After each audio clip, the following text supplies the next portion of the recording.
Alright, so this is the closest I've ever attempted to wild camp to paths inside a park and also houses, because there's houses like just behind this bunch of trees over here. It seems far away on camera, but it's really close in person. Right there where that grass is, which is about 15 meters away. Some people do actually make an effort to walk through there. Not too sure how many are going to do it tomorrow morning, but who knows, you can kind of see through a bit. So anyway, I'm hammock camping tonight. I think I got to stick up really quickly. Sun is going down. It's now 8:04 p.m. You know, in 20 minutes it's gonna be like zero light. Luckily this camera can see a lot better. Right now my eyesight is like fine, but looking on the LCD screen you're actually seeing more color and more light than I am, which is good. Glad I bought this camera. Anyway, I'm pitching up super quickly over there. I'm using a Polish Lavvu as a tarp shelter tonight. So I'm gonna have to break all these dead branches off these two willows, pitch really quickly there, put the tarp up ASAP, and I am actually gonna eat tonight. I'm super hungry. Pitch up there super fast. I've got one beer tonight. I'm gonna make something for dinner. I do have my hedge torch, so you should be able to see the dinner. I just got to be super quiet. I'm probably not gonna make a fire tonight. I'm probably gonna use the meths burner. So yeah, you can still hear people in the park and stuff. So I'm sure by the time I've pitched up, there probably won't be much light left. So you'll just see the setup tomorrow morning. I will have a breakfast in the morning. I do have quite a bit planned for breakfast. So this is urban wild camping. There's a highway nearby. If you don't like that, then sorry, that's what urban wild camping is. Alright, so everything is set up. I've got the Polish Army Lavvu, but only the one half poncho, so one of the ponchos over it, working as a tarp. Over the hammock, got a few things tied up, ground sheet at the bottom. I'm going to get going on the Lixada little mini stove, and I've got the meths burner on it. I'm going to light that up quick, going to make something with, basically I've got some Polish sausage. I'm going to roll that up into, it's kind of like a meat hot dog. So I've got some roast beef slices. So I'm going to throw some cheese inside there and then the Polish sausage, and just going to warm them up a bit and just chow them as that. And I've got a tin of baked beans. I'm going to have half the baked beans tonight and the other half tomorrow for breakfast. I've also got a can of beer, so I'll kick into that. Then I might have a coffee and then, you know, chill out a bit and then head to sleep.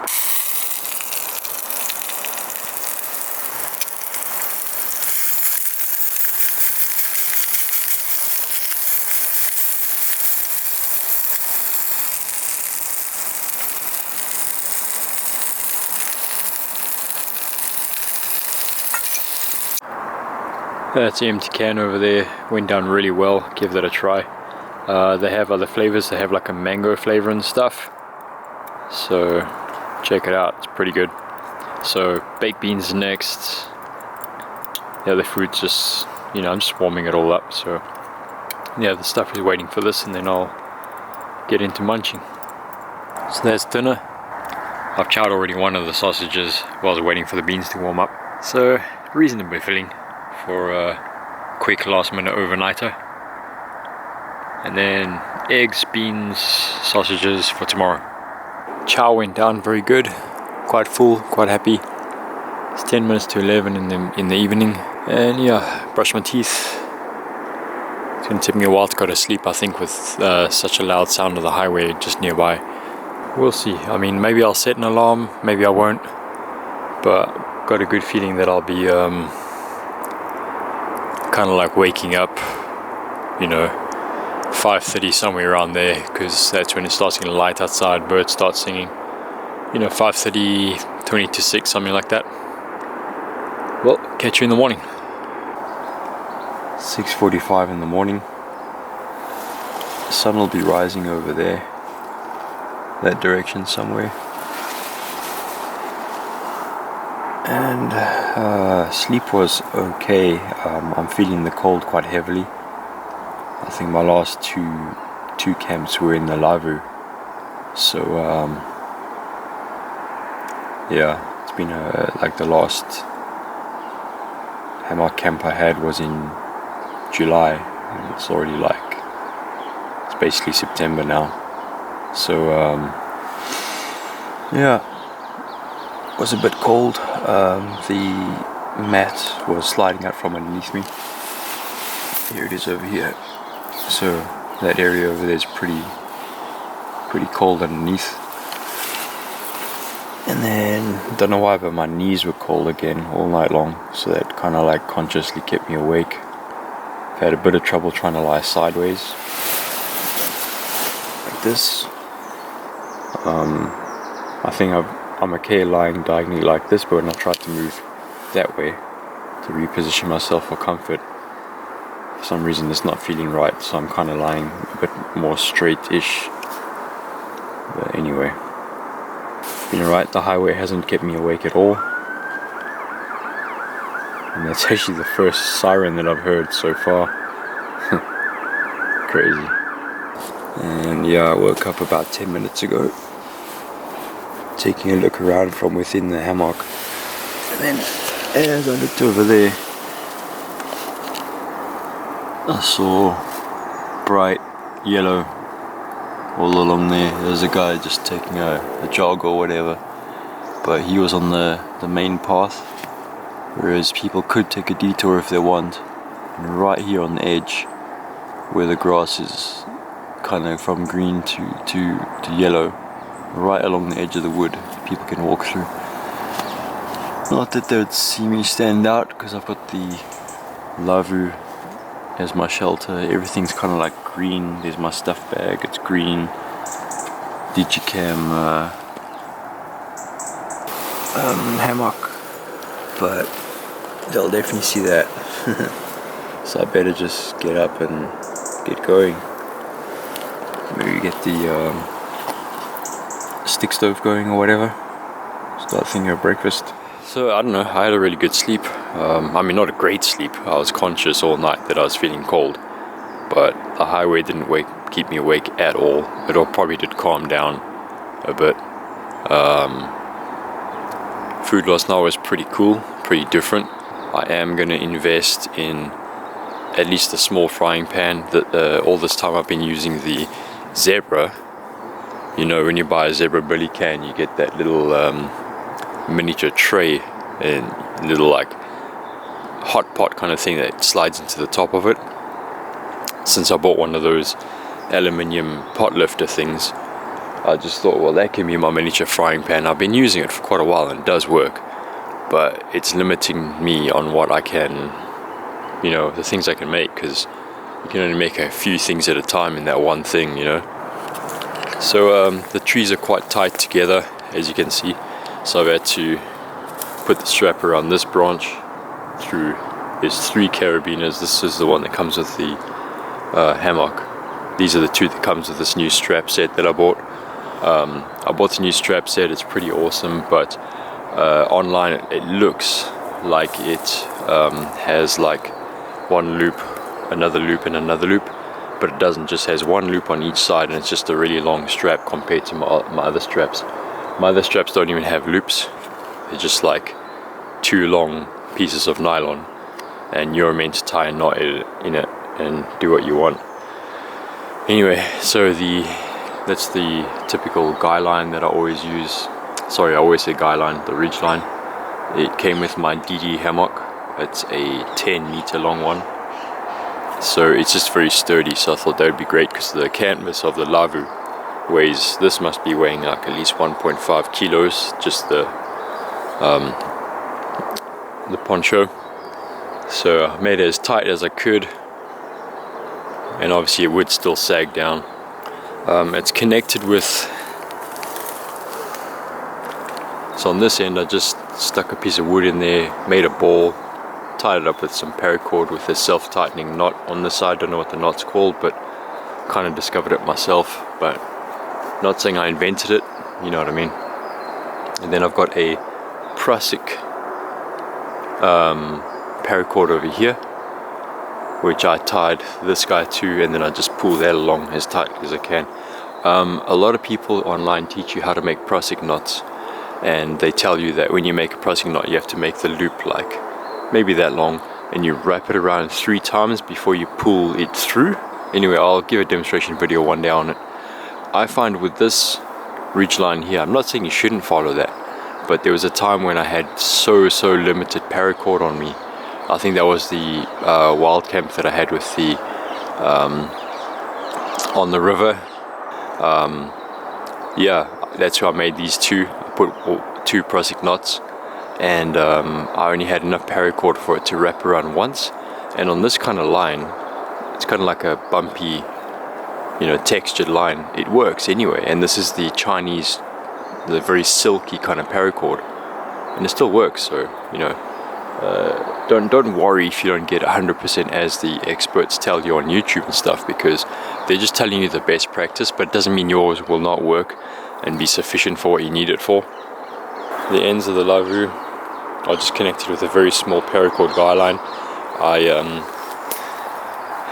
I just looped it over, tied a self-tightening knot, and then stuck it in with a typical tent peg. There's that guy. I also needed to make this as tight as possible. So would have been okay to have it a bit further back, but I can't loop this around the tree again. Again, another prosik knot. So this one I made a loop with that reef knot, and then there was the prosik guy over here, which you just slide back. It's nice and tight. So another reason why I pitched the Lavvu shelter, the poncho, in the configuration that it would be kind of like my feet are more exposed, is because the sun is rising from this side today. Not that I'd see much, you know, got all that bramble there, got a couple hawthorns, it's a big cherry on this side. I don't know what's beyond here, but so not that I'd see a direct sunrise and all that, but just to see the majority of the light. So obviously through there with my head on the other side, I'd see that in the morning.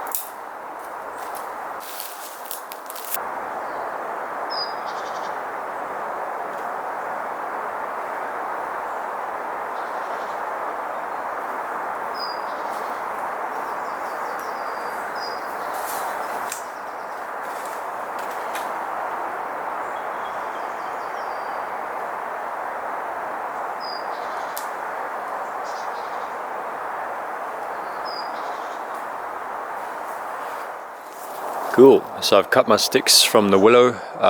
You can use willow to cook on, so it's safe, doesn't poison you or anything. I'm obviously going to put one sausage on each of one of these sticks. You have to cut green because otherwise a dry branch will burn.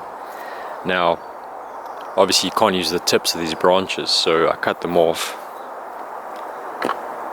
taken some of the foliage off, and I've sharpened one end. I'm going to stab this into the ground somewhere. I'm going to look for a depression where I think water will collect, because willow can propagate this way. So it's one way of like kind of giving back to nature, is you're taking some branches off of a tree, especially with the willow. It can just grow like that. It can just grow from this in the ground, provided there's enough rain. So I'm going to go find a little spot, stick this in the ground. I've already done the other one. And yeah, this something I learned from Ray Mears, the big boy. So yeah, do it. Willow, get onto it.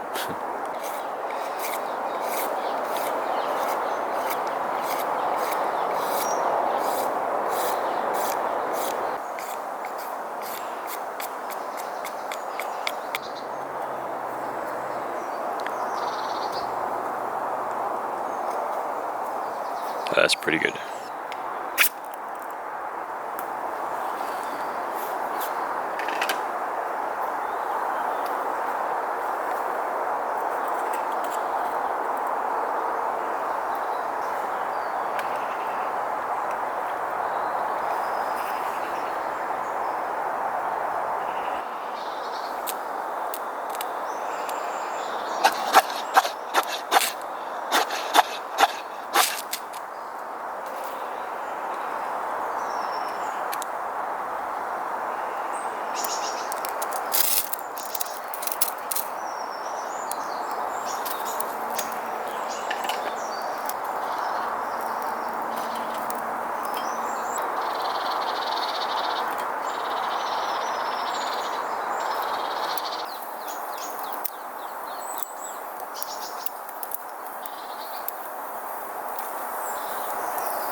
take a look at one of these.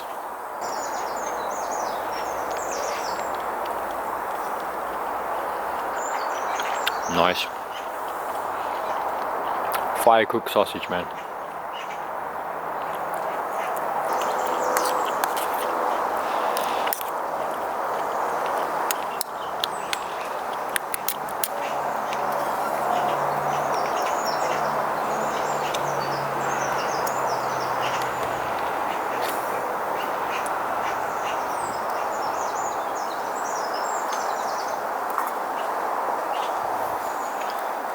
Let the eggs cool off now.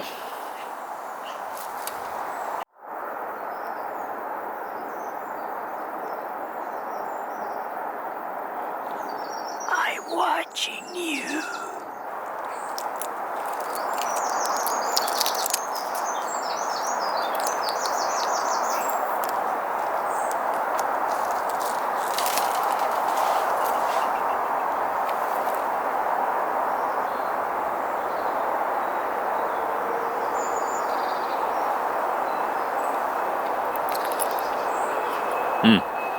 Perfect.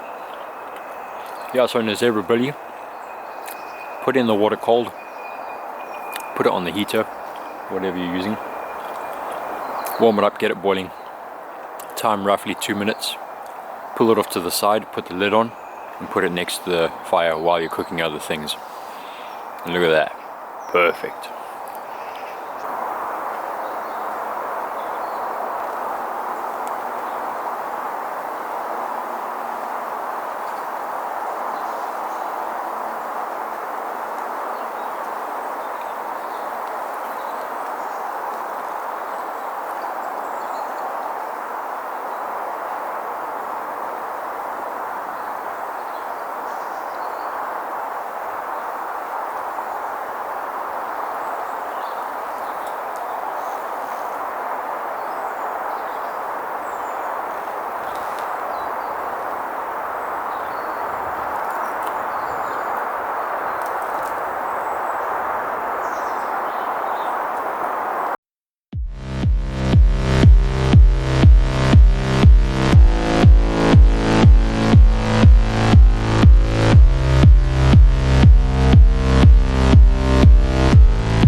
Polish Army Lavvu, or Palatka as it's known in Poland. You can get it folded up just like this, just leave a few small guy lines on it, tied into loops, and you'll figure out a way to be able to tie it up nice and tight, put it in your rucksack pretty easily, or even tie it at the bottom. So versatile, man. Get one.